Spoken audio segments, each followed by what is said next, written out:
right, so Rick and I are up here today, this fine Sunday. We're getting out ore, and my demo bit went into a fucking hole.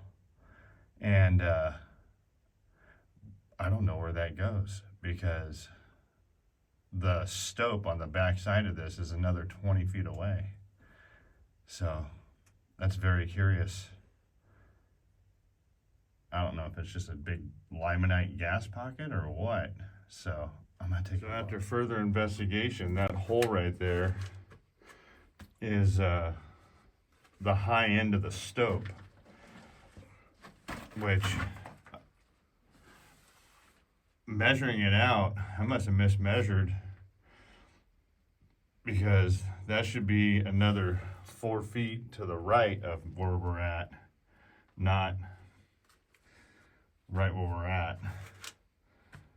So that's interesting. All right, so we had to put in a couple more stalls. So here they are. And wedges on the bottom. That's pinned. That's pinned on the top. That's pinned. That's pinned on the bottom. Footing. That one's not really in a footing. It's just got another wedge, wedging it up. There's the entrance to the stope. The vein is right about here and continues this way all the way down. It's one big mass right through this way, and then going to the right of me up the stope, it peters out and then picks back up. And where we were working originally down there, we're probably pretty close to popping out the other side, maybe by a foot or two, maybe 2 feet. And so we're getting in some really good high grade ore over there. But we weren't sure how far the stope was or how far it was gonna take before we popped through.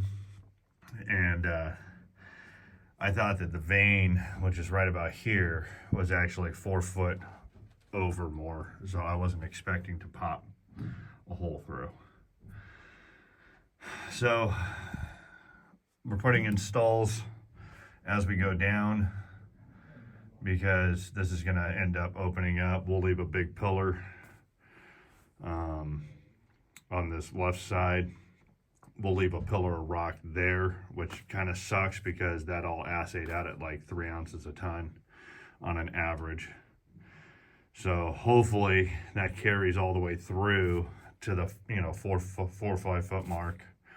But we'll find out for sure when we run all of this material that we pulled out of here. We pulled out about 300 bags, so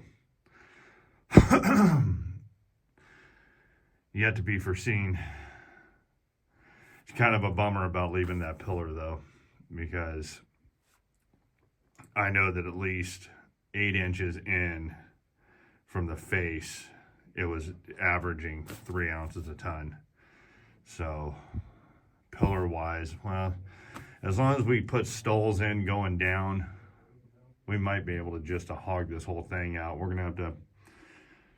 probably gonna have to move the chute, put in stoles going up down the shaft. That way it supports the ceiling or the hang wall, and then we'll be able to hog this whole section out. We need a lot of timbers though. We're gonna need a lot of 8x8s.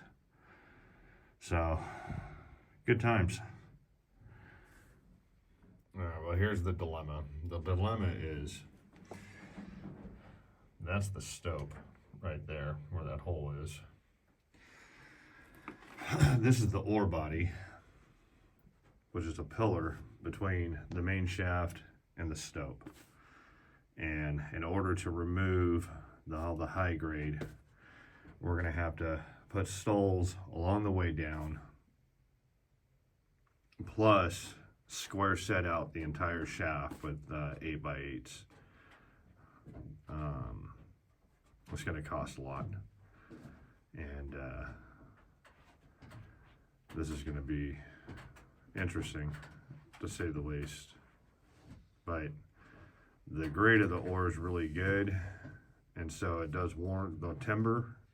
The problem is we're out of money, and we don't have money for the timber. All right, so here's the stope. We punch through right about there. This whole massive vein is one giant pillar.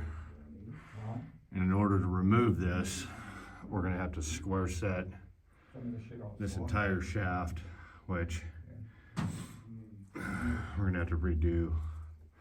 We already replaced that one, we just got to knock that one out. But